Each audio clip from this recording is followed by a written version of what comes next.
Stéréotype de l'islamophobie.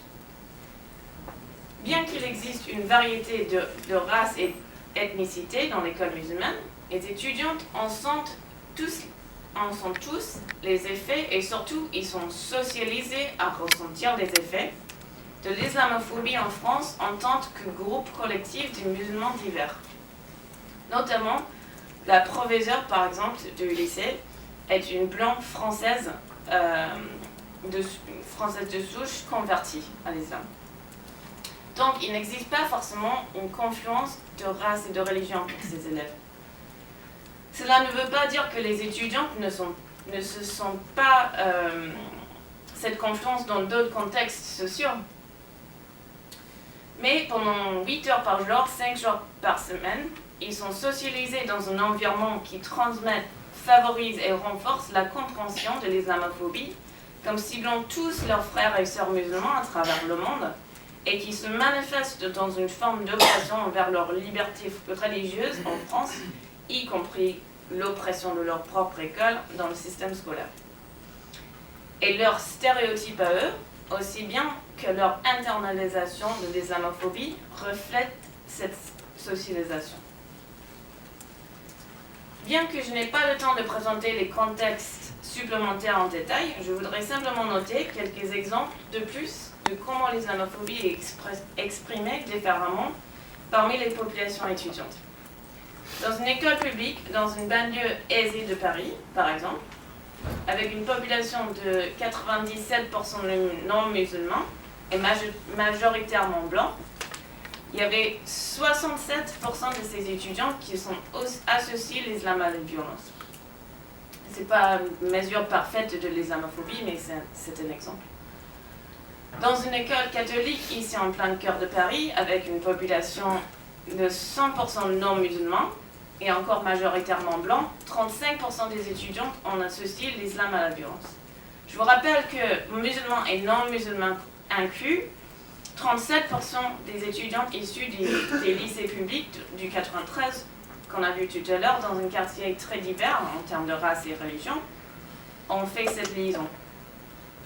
En revanche, aucun des étudiants de l'école musulmane a fait cette association, même si la majorité de ces jeunes sont issus aussi du 93 ou sinon du quartier populaire de Paris. Tout cela pour vous montrer rapidement des exemples qui soutiennent l'idée que l'islamophobie se manifeste vraiment différemment selon les contextes et influence les islamophobes ainsi que les musulmans. De plus, il ne semble pas qu'on peut dire que c'est le fond social ou la diversité raciale qui a fait la différence, mais c'est peut-être bien la socialisation des jeunes qui a le plus fort impact. C'est la force des pairs et de l'environnement et les expériences de vie qui forment nos stéréotypes. Alors, que faisons-nous avec ces diverses conceptions et expressions de l'islamophobie ? Les stéréotypes sont un phénomène naturel et donc ils ne disparaîtront jamais. Cependant, ce qui peut changer sont les sortes de stéréotypes qui sont posés, comment les jeunes apprennent à les gérer à l'école, mais également en dehors de l'école, et comment les jeunes discutent, atténuent et ou perpétuent ces stéréotypes parmi leurs pairs. C'est ici que nous devrons peut-être cibler notre recherche sur l'islamophobie, quelques-unes parmi nous au moins. En résumé, je crois que les tendances et les indications de ma recherche soulignent deux conclusions principales. Tout d'abord, l'expression de l'islamophobie et son inclusion ou l'exclusion d'une composante raciale ou ethnique varie considérablement selon les contextes. On a vu ça hier un petit peu avec les autres présentations, mais en ce cas-là, nous ne parlons même pas des contextes largement divergents, tels que différents continents, pays, voire les villes.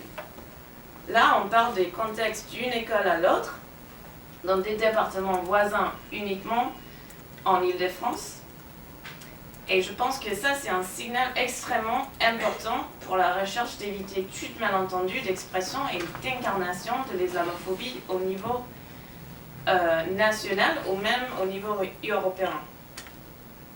Deuxièmement, alors que les écoles ne sont pas les seules sources de socialisation dans lesquelles les jeunes sont exposés, Elles peuvent tout de même fournir des informations précieuses sur la façon dont l'islam et l'islamophobie sont liés à la race et l'ethnicité et comment l'islamophobie est perçue par la prochaine génération. Un certain nombre d'études ont montré que la religiosité est en augmentation notamment parmi les jeunes générations. Et une grande partie de ma recherche a montré les lacunes importantes dans les relations raciales et religieuses chez les jeunes par rapport à celles chez les adultes. Alors, les écoles pourraient fournir aux chercheurs des types idiots ou des microcosmes de paysages plus vastes afin de suivre les tendances et stéréotypes religieuses et raciales saillantes pour l'avenir. Merci beaucoup.